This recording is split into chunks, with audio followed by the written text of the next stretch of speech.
The ancient dragon Veilthorn had lived alone in his mountain cave for over 800 years. His scales, once brilliant emerald, had deepened to the color of old forest shadows. Each morning, he would emerge from his lair to survey his domain, a vast stretch of wilderness where no intelligent creature dared to venture. The other races knew better than to disturb a dragon's solitude. But this morning was different. As Veilthorn stepped onto the stone ledge outside his cave, his massive head tilted downward. There, wrapped in tattered cloth and tucked into a small wicker basket, lay the tiniest creature he had ever seen. The infant's skin was pale and soft, completely unlike the thick hides of orcs or the metallic sheen of the dwarf folk. This was something new, something he had never encountered in all his centuries. The baby stirred, opening eyes the color of summer sky. Instead of crying or showing fear, the infant reached up with impossibly small fingers, making soft cooing sounds that seemed to resonate in the dragon's ancient chest. Veilthorn's first instinct was to incinerate the intruder. Dragons did not tolerate trespassers, and someone had clearly abandoned this creature on his doorstep as either an offering or an insult. His throat began to warm with the familiar heat of dragon fire. But something stopped him. The infant's eyes held no fear, no cunning, no malice, only curiosity and what appeared to be delight at seeing such a magnificent creature. When Veilthorn lowered his great head to investigate more closely, the baby reached out and touched the tip of his snout with one tiny finger. The sensation was extraordinary. In 8 centuries, no living thing had touched Veilthorn with anything approaching affection. The contact sent an unfamiliar warmth through his entire being, different from the heat of his inner fire. It was gentle, soothing, and completely alien to his experience. The dragon pulled back, confused by his own reaction. He circled the basket several times, his massive claws clicking against stone as he tried to understand what he was feeling. The logical decision was obvious. Remove the creature from his territory immediately. Dragons were not caretakers. They were apex predators, beings of power and solitude who needed nothing from the lesser races. Yet as he prepared to simply fly the infant somewhere far from his domain, Veilthorn noticed something troubling. The baby's skin had a bluish tinge, and its breathing was shallow and rapid. Even with his limited knowledge of organic creatures, he could tell this tiny being was dying. The dragon's ancient mind began to work.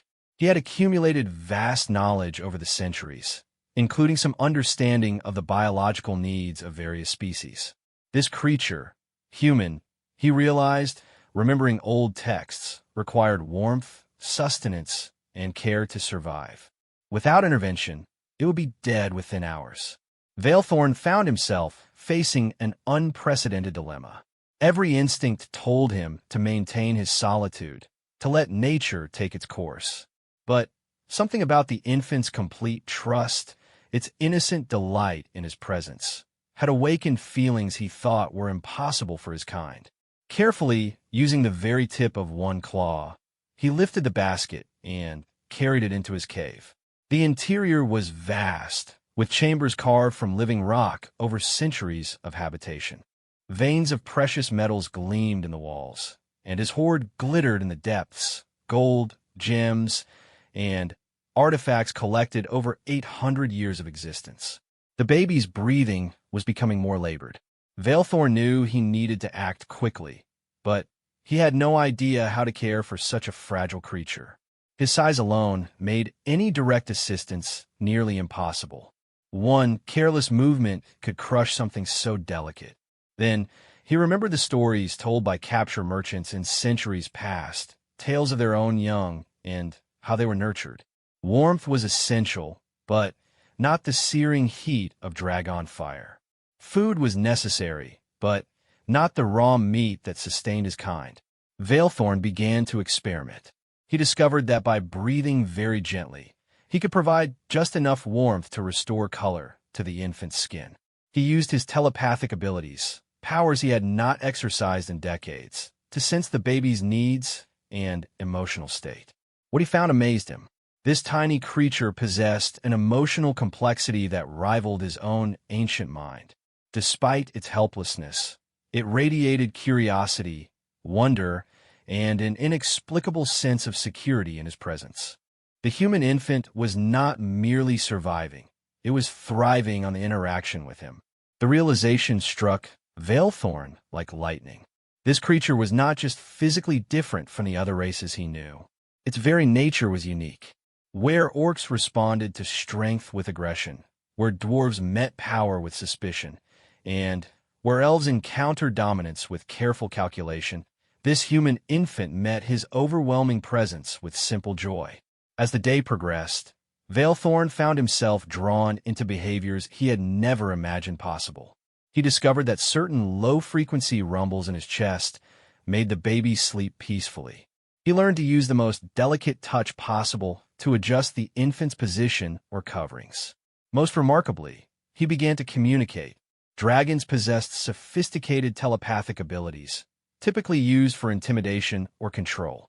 But with the human infant, Veilthorn found himself projecting emotions rather than thoughts, comfort, protection, and something he was reluctant to name but felt increasingly strongly. The baby responded in kind. Its mind was simple but remarkably open, radiating trust and contentment that Veilthorn absorbed like sunlight. For the first time in 8 centuries, the dragon was not alone with his own thoughts. As evening approached, bringing new challenges, Veilthorn realized he needed supplies. The infant would require sustenance he could not provide, clothing more suitable than tattered rags, and various items necessary for the care of such a creature. But leaving the cave meant abandoning the baby, which now seemed impossible. And venturing into the settlements of other races would create complications he was not prepared to handle. Dragons did not simply appear in markets asking for infant care supplies. The solution, when it came to him, was both elegant and unprecedented. For the first time in his long existence, Veilthorn would need to establish peaceful contact with the other races, not as a predator or conqueror, but as someone seeking help. The very thought would have been laughable to him just hours earlier. Now, watching the tiny human sleep peacefully in the warmth of his breath, it felt not just possible, but necessary. That night, as Veilthorn maintained his protective vigil over the sleeping infant, he made a decision that would change everything. He would learn to care for this creature properly, no matter what it required of him. The realization brought with it an emotion he had not experienced in centuries: hope. The human infant had been abandoned on his doorstep, probably left to die by those who could not care for it. But in accepting responsibility for its welfare, Veilthorn had inadvertently begun the most important transformation of his long existence. The question was no longer whether he could care for a human baby. The question was what kind of world he would need to create for them both to thrive in. As the first night passed peacefully, with the infant sleeping soundly in the warmth of dragon fire, carefully controlled to the temperature of a gentle spring day, Veilthorn began to plan. Tomorrow would bring the first of many journeys into the wider world, the first of many encounters that would challenge everything the other races believed about dragons. But tonight, for the first time in 8 centuries, Veilthorn was not alone. And despite every instinct of his ancient, solitary nature, he had never felt more complete. Dawn broke over the mountains, with Veilthorn facing his first crisis as a caretaker.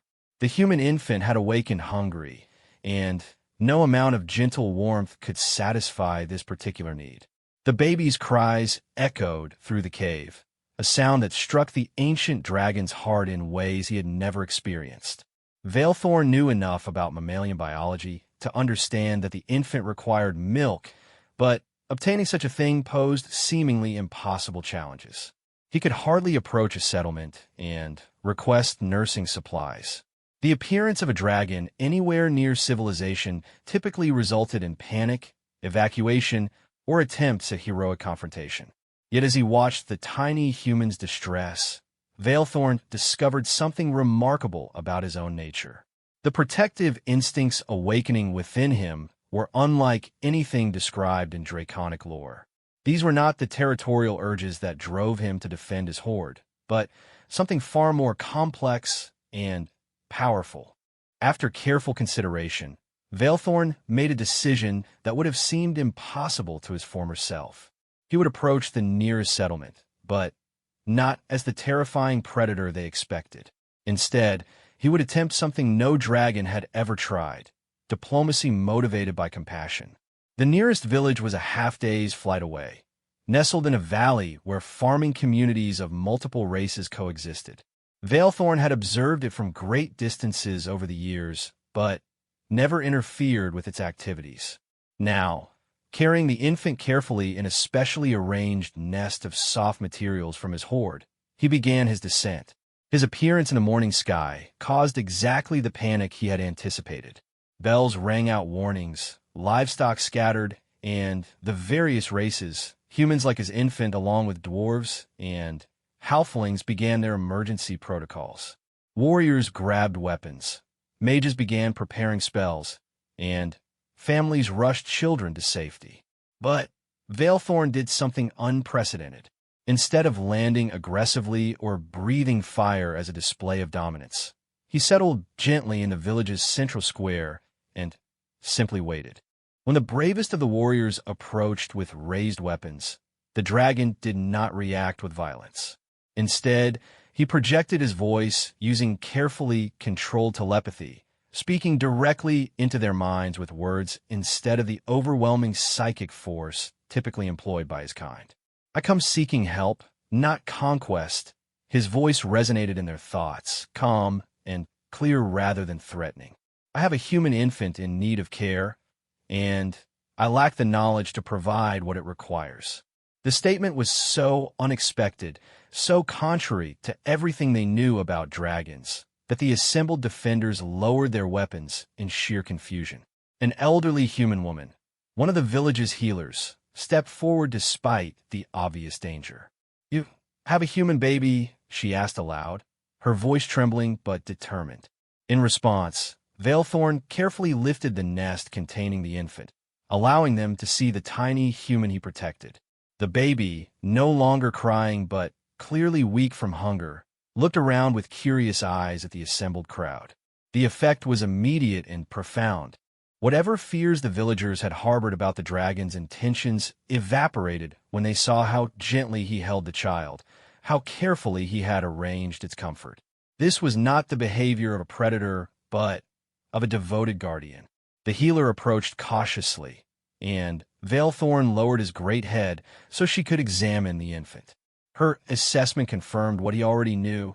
The baby was healthy, but desperately needed proper nutrition and care. "The child requires milk," she explained, her professional instincts overriding her fear, "and other supplies, clothing, bedding suitable for human infants, medicines in case of illness." What followed challenged every preconception about dragons that the villagers had ever held. Veilthorn listened intently to their explanations of infant care, asked thoughtful questions about human development, and even accepted guidance on how to hold the baby more effectively given his size and claws. The village's wet nurse, a young mother named Mira whose own child had recently been weaned, volunteered to feed the hungry infant. Watching a human woman gently nurse the baby he had found brought emotions to Veilthorn that he struggled to understand. Gratitude, certainly, but also something deeper, a recognition that this small act of kindness was allowing his own impossible new role to continue. As word spread of the dragon's unprecedented visit, more villagers emerged from hiding. Children, initially terrified, became fascinated by Veilthorn's patient presence. He discovered that his telepathic abilities, when used gently, allowed him to communicate even with the youngest humans in ways that delighted rather than frightened them. A young human boy, barely old enough to walk, approached the dragon with the fearlessness that only small children possess. Instead of fleeing or showing aggression, Veilthorn lowered his head and allowed the child to touch his scales. The boy's laughter at the sensation created ripples of wonder throughout the watching crowd. The dwarven blacksmith, initially the most suspicious of Veilthorn's presence, began asking technical questions about draconic metalworking. The halfling farmers inquired about optimal growing conditions in mountain climates. The human scholars wanted to understand draconic literature and philosophy. For the first time in his existence, Veilthorn found himself engaged in actual conversation with other intelligent beings. Not the threatening interrogations of captured merchants or the formal exchanges that preceded territorial disputes, but genuine exchanges of knowledge and curiosity. The healer provided detailed instructions for infant care, including feeding schedules, signs of illness to watch for, and the importance of social interaction for human development. She also gave Veilthorn supplies, specially prepared milk that could be stored in warmed, soft clothing size for growing infants, and various medicinal herbs that might prove necessary. More importantly, she offered something Veilthorn had not expected to need: ongoing support. Human infants require constant care for many years, she explained. If you're truly committed to raising this child, you will need regular assistance and guidance. The implications of her words struck him powerfully. This was not a temporary situation that could be resolved with a single act of kindness.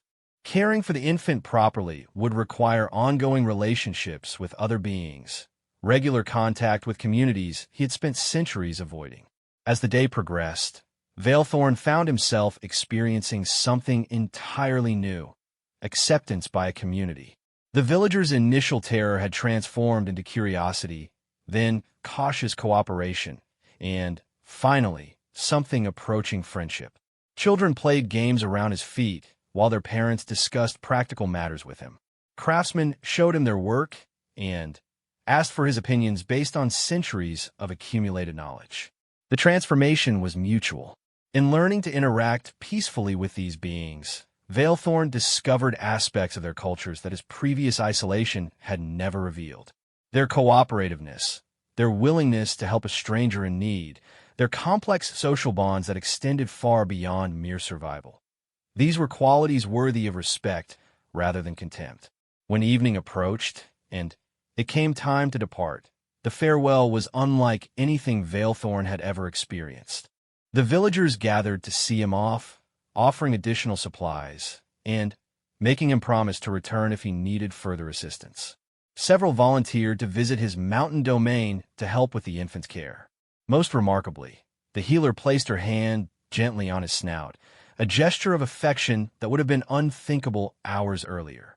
"You are welcome here," she said simply. "Both of you." Flying back to his mountain home with the infant sleeping peacefully in its nest, Veilthorn reflected on the day's events. Everything about his existence had changed, but not in the ways he might have expected. Rather than feeling diminished by his dependence on others, he felt enriched by the connections he had formed. The human infant had not only brought new responsibilities into his life, it had opened doorways to experiences he had never imagined possible. In learning to care for one small, helpless creature, he had discovered the value of community, the rewards of cooperation, and the profound satisfaction that came from earning trust through consistent kindness rather than commanding obedience through fear. As he settled the baby for the night in its new supplies, properly fed, and comfortable for the first time since he had found it, Veilthorn began planning for the future. Tomorrow would bring new challenges, but also new opportunities to deepen the relationships he had begun building. The ancient dragon who had awakened that morning as a solitary creature of legend went to sleep as something unprecedented: a father, a friend, and a bridge between worlds that had never known peace could exist between them. 3 months had passed since Veilthorn discovered the human infant on his doorstep, and the changes in both their lives were remarkable. The baby, whom he had named Lyra after the constellation that had been brightest on the night he found her, had grown stronger and more alert with each passing day. Her eyes now tracked his movements with clear recognition, and her delighted squeals when she saw him had become the most precious sound in his ancient existence. The cave that had once echoed with only the dragon's solitary movements now rang with Lyra's babbling and laughter. Veilthorn had restructured entire sections of his lair to accommodate his new role as caretaker. The chamber where he kept his most precious treasures had been converted into a nursery, with soft fabrics lining the walls and countless toys crafted by the villagers who had become his regular visitors. The relationship with the valley settlement had evolved far beyond the initial emergency assistance. Mira, the wet nurse, now made regular trips to the mountain with her own child, creating what Veilthorn had learned to recognize as playdates. The healer visited weekly to monitor Lyra's development and had begun teaching Veilthorn about human medicine and physiology. Most remarkably, what had started as a desperate request for help had blossomed into genuine friendships.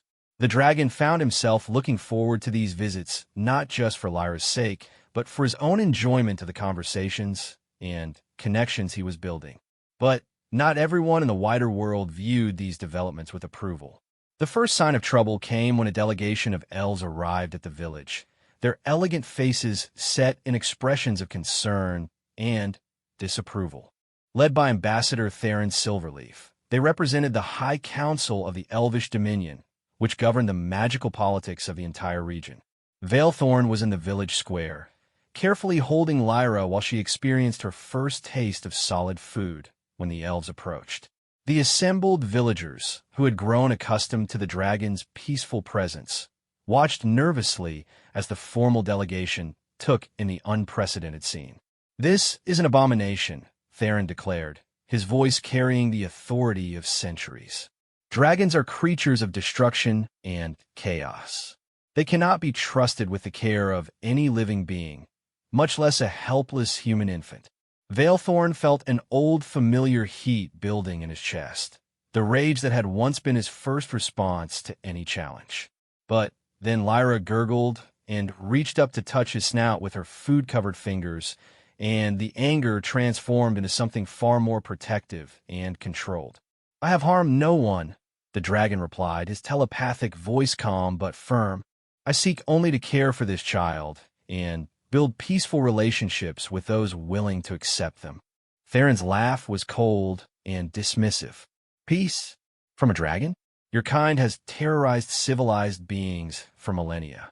You hoard wealth while others suffer, destroy settlements for sport, and view all other races as inferior.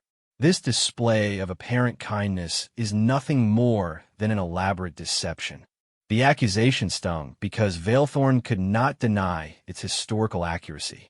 Dragons had indeed been everything the elf described, himself included. For centuries, he had viewed other races as nothing more than occasionally amusing diversions or sources of tribute. But Lyra had changed everything about his perspective. "Perhaps you are right about my past," Veilthorn admitted, his honesty surprising both the elves and the watching villagers.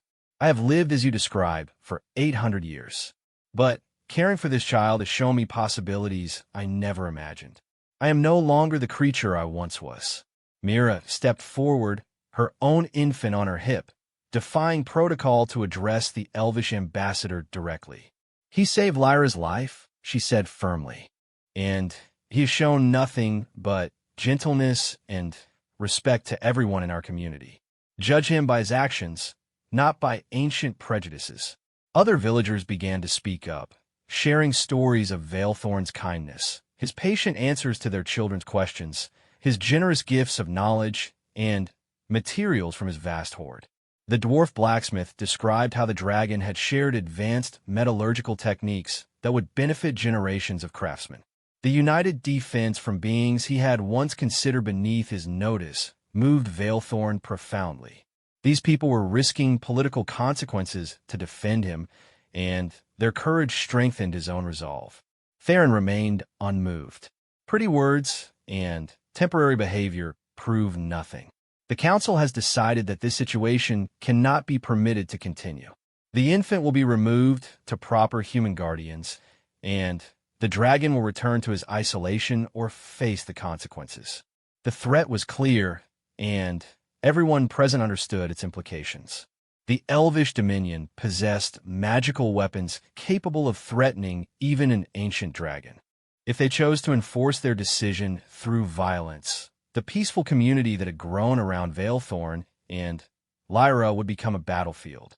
"I will not surrender the child," Veilthorn declared, his voice carrying the full weight of draconic power for the first time since this crisis began. She was abandoned to die, and I have given her life and love. That bond will not be broken by political convenience. The confrontation might have escalated to violence, but Lyra chose that moment to demonstrate why humans were truly remarkable.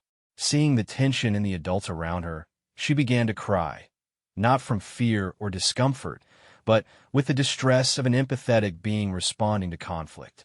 Without thinking, Veilthorn began the low, rumbling purr that always soothed her. The sound filled the square, and its effects were immediate. Lyra quieted, but, more remarkably, the watching crowd visibly relaxed. Even the horses and livestock in the area grew calm. Theron stared in amazement.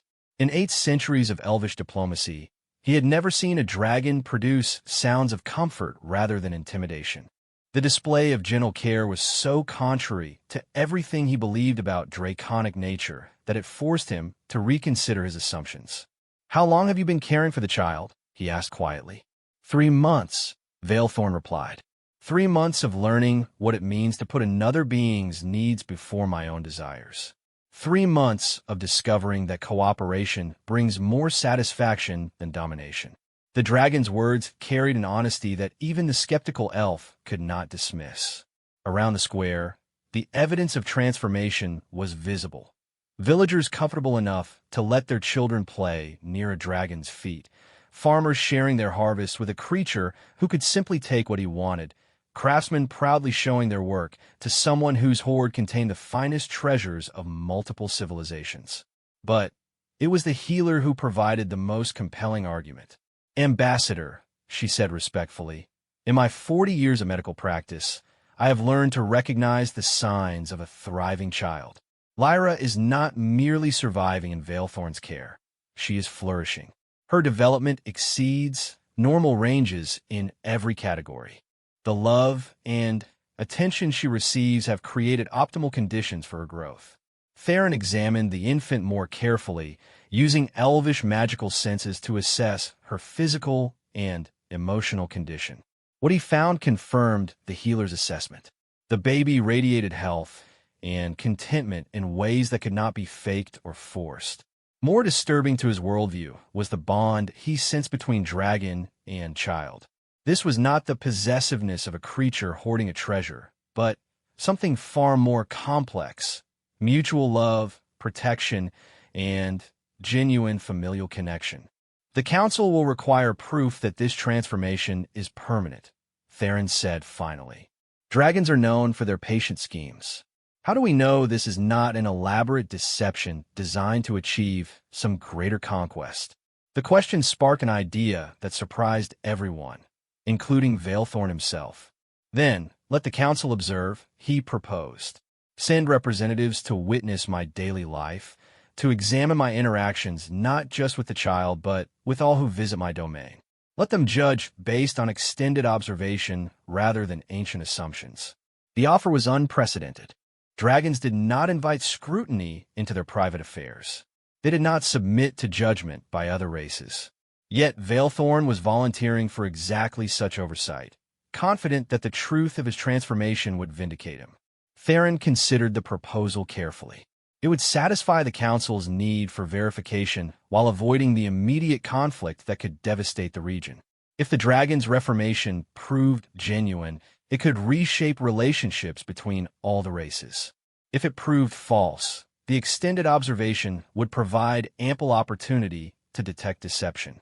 "The Council will consider your proposal," he said formally. "But understand that any sign of reversion to your previous nature will result in immediate intervention." As the elvish delegation departed to consult with their superiors, Veilthorn felt a mixture of hope and apprehension. He was confident in the genuineness of his transformation, but the prospect of constant observation would be challenging. Dragons valued their privacy, and having representatives of various races monitoring his every interaction with Lyra would require further adjustments to his ancient nature.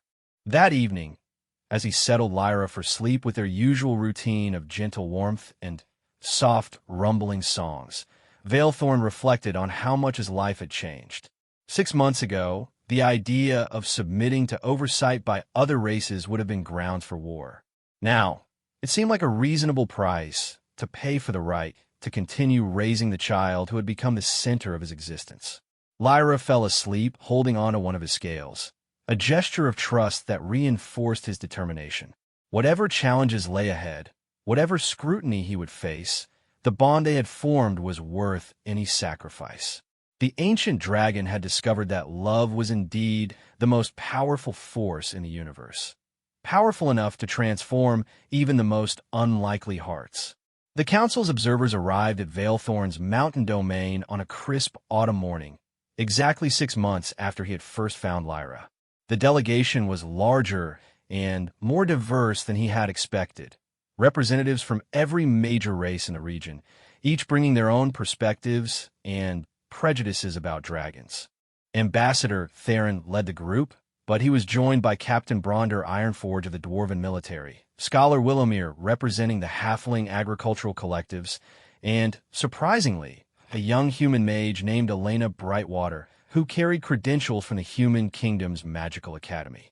Veilthorn had spent weeks preparing for their arrival, not by hiding aspects of his life, but by ensuring his mountain home could accommodate multiple species comfortably. He had carved additional chambers with appropriate lighting and temperature controls, established communication protocols that would work across different telepathic and vocal ranges, and even arranged for supplies of foods preferred by each race. The preparations themselves demonstrated how profoundly he had changed. The ancient dragon who had once demanded tribute was now acting as a host, concerned with the comfort and well-being of beings he had once considered inferior. Lyra, now nearly a year old, had grown into a remarkably alert and curious child. She had taken her first steps just days earlier, using Veilthorn's massive claws as support while she learned to balance. Her vocabulary consisted of several dozen words in multiple languages. She had learned Papa in common for Veilthorn, Mama for Mira, and even Friend in Dwarven from the blacksmith's visits. The observers' first shock came when they saw how naturally Lyra interacted with her enormous guardian. Instead of showing any fear of the massive predator, she squealed with delight when she saw him and immediately began her daily ritual of climbing onto his head to look around their domain from her favorite perch. Elena Brightwater, the human mage, was particularly fascinated by this display. As a scholar of interspecies communication, she had never witnessed such seamless bonding between beings of such different scales and capabilities. Her magical senses detected the complex emotional exchanges flowing between dragon and child, love, protectiveness, joy, and complete trust on both sides. How do you manage the practical aspects of care? Captain Bronder asked, his military mind focusing on logistical concerns. Your size alone should make detailed childcare impossible. Veilthorn demonstrated his solutions with obvious pride. He had developed an intricate system of telepathic monitoring that allowed him to sense Lyra's physical and emotional needs constantly. When she required feeding, he could warm her milk to the perfect temperature with carefully controlled breath. When she needed changing, he had learned to manipulate cloth and fasteners with delicate precision using just the tips of his claws. Most remarkably, he had created a communication system that bridged the gap between draconic telepathy and human vocal development. By projecting simple concepts and emotions directly into Lyra's developing mind while simultaneously speaking aloud, he was teaching her to understand both forms of communication. Scholar Willowmere was amazed by the educational implications. She's learning cognitive patterns from a mind that has accumulated 800 years of knowledge, she observed. The intellectual development opportunities are unprecedented. But it was during Lyra's afternoon nap that the observers witnessed something that truly challenged their preconceptions. A merchant caravan approached the mountain, clearly lost and running low on supplies. In the past, such trespassers would have faced the dragon's immediate wrath. Instead, Veilthorn carefully ensured Lyra was safely settled, then flew out to meet the caravan. What followed was a patient conversation in which he provided directions, shared water from his streams, and even offered food from his own stores. The merchants, initially terrified, left grateful and amazed by the dragon's helpfulness. In the old days, you would have demanded tribute or driven them away, Captain Bronder noted. What changed? Veilthorn considered the question carefully. Lyra has taught me to see others as individuals worthy of consideration rather than simply potential threats or resources. When I watch her delight in meeting new people, when I see how naturally she offers kindness to everyone she encounters, I understand that cooperation brings more joy than domination ever could. The observation period stretched across several weeks, with the representatives taking turns monitoring different aspects of Veilthorn's daily routine. They witnessed his patience during Lyra's difficult teething phase, his creativity in developing new games to stimulate her development, and his genuine distress when she suffered from a minor illness. Captain Bronder was particularly impressed by the security arrangements. Rather than relying solely on his own formidable defenses, Veilthorn had established communication networks with surrounding communities, creating early warning systems that protected both his domain and the nearby settlements. You've built a defensive strategy based on mutual cooperation rather than intimidation, the dwarf observed approvingly. It's actually more effective than traditional draconic isolation. But the most significant moment came when Lyra spoke her first complete sentence. She had been playing with a collection of smooth stones that Veilthorn had selected from his hoard when she looked up at the assembled observers and declared clearly, "Papa, good dragon." The impact of those simple words was profound. Here was a human child, raised from infancy by a creature that every legend painted as evil, spontaneously expressing not just affection, but moral judgment. In her innocent perspective, shaped by daily experience rather than cultural prejudice, dragons could be good. Elena Brightwater felt tears in her eyes as she recorded the moment. She has no concept that dragons are supposed to be feared, the mage whispered. To her, kindness and protection are simply what dragons do. The observers began comparing notes, and their collective conclusion was inescapable. Veilthorn had not simply learned to mimic caring behavior. He had fundamentally transformed into a genuinely nurturing being. The changes were evident not just in his interactions with Lyra, but in his approach to every aspect of life. Ambassador Theron found himself grappling with implications that extended far beyond this single case. If one dragon could change so completely, what did that mean for the relationships between all the races? How many conflicts had been perpetuated by assumptions that might no longer be valid? The breakthrough came when Lyra fell seriously ill with a fever that the mountain's usual remedies could not address. Instead of panicking or demanding immediate solutions from others, Veilthorn methodically contacted every healer in his growing network, coordinated their responses, and even flew personally to distant locations to gather specialized medicines. The observers watched him spend 3 days and nights without rest, maintaining constant vigil over the sick child while managing a complex logistics operation that drew on resources and expertise from dozens of communities. His determination to save Lyra mobilized an unprecedented cooperative effort among beings who had rarely worked together before. When the fever finally broke and Lyra recovered fully, the exhausted dragon collapsed in relief. But the crisis had demonstrated something remarkable. His love for one small human had created bonds of mutual aid that extended throughout the region. Scholar Willowmere summarized what they had all witnessed. You have not just changed yourself, Veilthorn. You have begun changing the world around you. Lyra's presence has created connections between communities that have never existed before. The formal evaluation process concluded with a ceremony none of them had anticipated.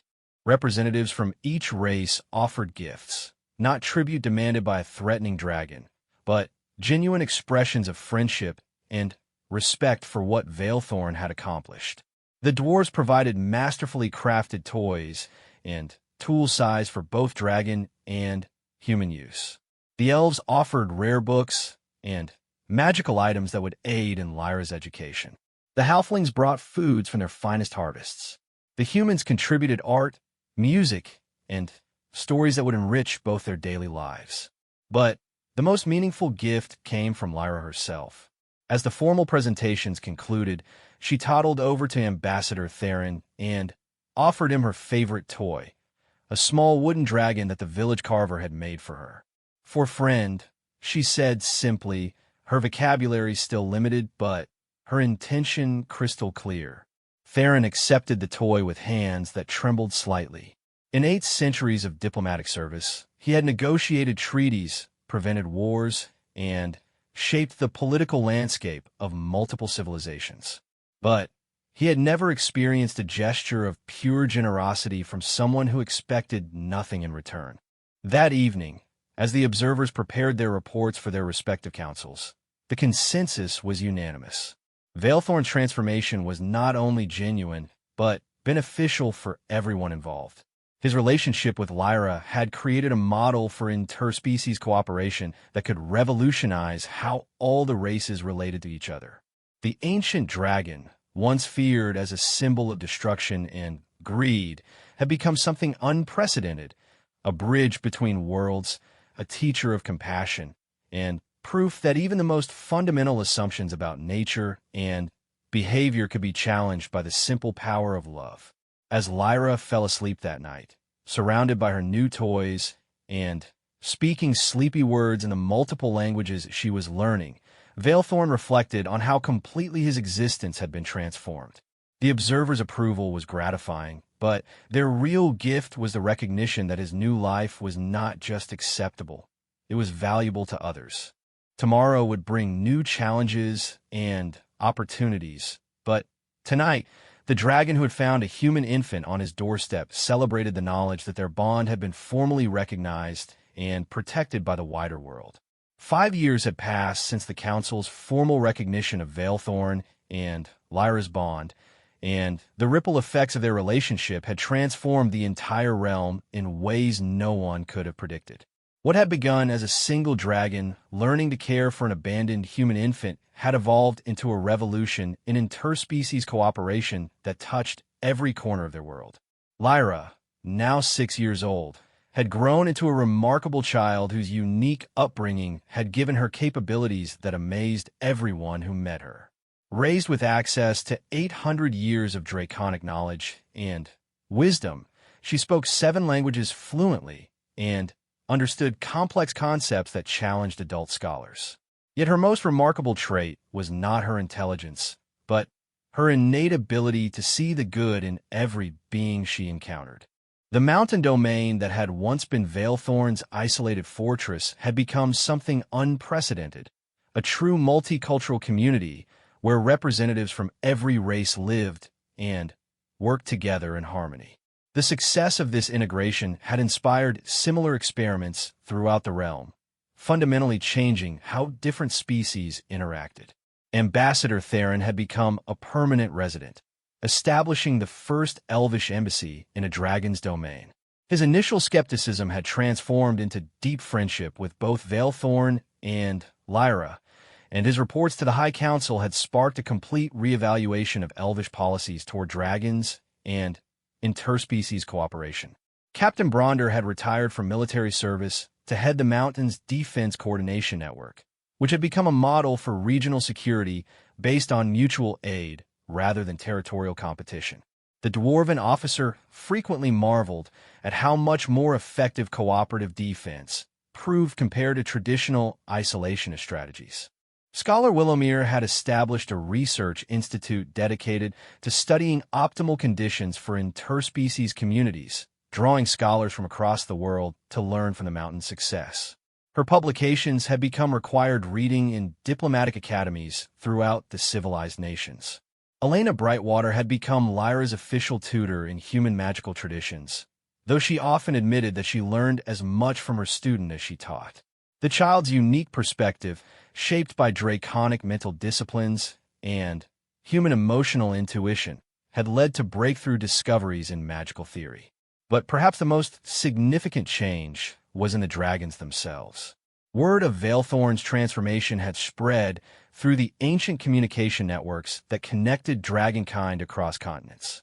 Many of his kin had initially reacted with disgust or disbelief, but curiosity about his remarkable claims had drawn several to investigate personally. The first to visit was Nethys the Silver, an ancient dragoness whose icy domain in the far north had been uninhabited by other intelligent life for over a millennium. Her arrival had terrified the mountain community until Lyra, with the fearless innocence of childhood, had walked up to the massive silver dragon and offered her a flower picked from the mountain's gardens. Nethys had stared at the small human child for long minutes, using her powerful magical senses to probe for deception or hidden threat. Instead, she found only genuine kindness and curiosity. The child's simple gesture of welcome, offered without fear or expectation of reward, had cracked something in the ancient dragoness's heart that she had thought permanently frozen. That first meeting had led to regular visits, then to Nethys establishing her own experimental community in partnership with the hardy northern peoples who had previously lived in terror of her presence. The transformation from feared predator to protective guardian had proved as profound for her as it had for Veilthorn. Other dragons followed. Pyraxis the Red, whose volcanic domain had been surrounded by devastation for centuries, began reaching out to the fire-resistant salamander folk and other heat-adapted races. Verdant the Green started working with the forest communities that had once fled from her presence, creating unprecedented partnerships in environmental protection and magical research. Each transformation created new examples of successful cooperation, inspiring other dragons to reconsider their traditional isolation. The ancient species that had once been universally feared was becoming a force for unity and progress throughout the known world. But the changes extended far beyond dragon communities. The success of interspecies cooperation had prompted political reforms throughout the realm. Trade agreements became partnership compacts. Military alliances evolved into cultural exchange programs. Borders became meeting places rather than barriers. The human kingdoms, inspired by stories of Lyra's remarkable development, began establishing integrated communities where different races could share knowledge and resources. The Elvish dominions opened their previously exclusive libraries to scholars from all species. The Dwarven holds created apprenticeship programs that welcomed non-dwarven craftsmen. Even the most traditional societies found themselves adapting to the new reality. When cooperation proved more profitable than competition, when diversity of perspectives led to better solutions than homogeneous thinking, and when examples of successful integration multiplied across the realm, resistance to change became increasingly difficult to maintain. Lyra herself had become something of a celebrity, though she remained blissfully unaware of her symbolic importance.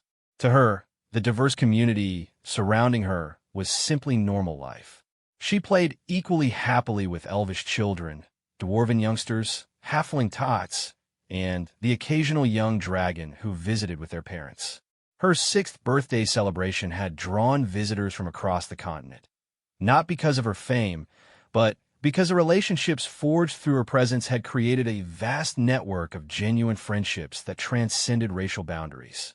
The festival lasted for 3 days and featured traditions from dozens of cultures, all adapted to be inclusive and accessible to everyone present. Veilthorn watched the celebrations with emotions that still amazed him after all these years. The ancient dragon who had once viewed other races as amusing diversions now found himself surrounded by beings he genuinely loved and respected. The relationships he had built were not based on fear or dominance, but on mutual affection and shared purpose. During a quiet moment in the festivities, as Lyra napped after an exhausting day of playing with friends from 7 different species, Ambassador Theron approached Veilthorn with a thoughtful expression. "Do you ever regret the changes?" the elf asked. "Your old life was simpler. No responsibilities beyond your own desires. No need to consider others' welfare. No complex emotional bonds that create vulnerability." Veilthorn considered the question seriously, as he always did when Theron posed philosophical challenges. "I remember that simplicity," he said finally. 800 years of existing only for myself, accumulating treasure and knowledge without purpose beyond acquisition. It was simple, but it was also empty. He gestured toward where Lyra slept, surrounded by gifts from friends across the realm and toys that represented the love of dozens of communities. "This complexity you describe, these responsibilities and emotional bonds, they have given meaning to every moment of my existence. I would not trade a single day of this complicated, vulnerable, wonderful life for all the simple centuries that came before." The elf nodded, understanding completely. His own transformation from suspicious diplomat to devoted friend and community member had taught him similar lessons about the value of emotional risk and interpersonal responsibility. As the celebration continued around them, both beings reflected on how profoundly the world had changed. Wars between races had become virtually extinct, replaced by collaborative problem-solving. Environmental challenges that had once seemed insurmountable were being addressed through coordinated efforts that drew on the unique strengths of every species. Trade had evolved beyond simple exchange of goods to comprehensive sharing of knowledge, culture, and innovation. Medical advances developed through interspecies research were improving life expectancy and quality across all populations. Agricultural techniques, pioneered by multiracial farming cooperatives, were feeding previously undernourished regions. The realm had not become perfect. Conflicts still arose, problems still needed solving, and individuals occasionally succumbed to old prejudices. But the fundamental assumption underlying all these challenges had changed. Instead of expecting hostility from other races, beings now expected cooperation. Instead of preparing for conquest or defense, communities prepared for partnership and mutual aid. Artists began creating works that celebrated diversity rather than promoting racial superiority. Scholars focused on collaborative research rather than competitive advancement. Engineers designed projects that benefited multiple species rather than serving single populations. Children grew up learning about other races as friends and partners rather than enemies or competitors. The generation now coming of age, Lyra's generation, had never known a world where interspecies cooperation was unusual or remarkable. As the birthday celebration drew to a close and guests began preparing for their journeys home, Veilthorn found himself surrounded by farewells that would have been impossible in his old life. Dragons, elves, dwarves, humans, halflings, and many others exchanged promises to visit soon, shared final stories and jokes, and offered assistance for upcoming projects and challenges. The ancient dragon, who had once known only solitude, now possessed a family that spanned continents and included representatives from every intelligent species in the known world. The child who had been abandoned to die had become the heart of a community that was reshaping civilization itself. That night, as Lyra settled into sleep with her favorite stuffed dragon toy, a gift from Nethes the Silver, she whispered her usual bedtime words to Veilthorn. "Tell me the story, Papa." And as he had every night for 6 years, the ancient dragon told her the story of how a tiny human infant had taught the world that love was stronger than fear, cooperation more powerful than domination, and kindness the greatest magic of all. The realm that had once been divided by suspicion and hostility had learned, through the simple bond between a dragon and a human child, that their differences were not barriers to overcome, but strengths to celebrate. In teaching one small human to speak, walk, and love, Veilthorn had helped all the races learn to live together as one great family. The transformation was complete, but the story continued each day as new communities formed, new friendships began, and new generations grew up in a world where the unprecedented had become the normal, and where love truly had conquered all.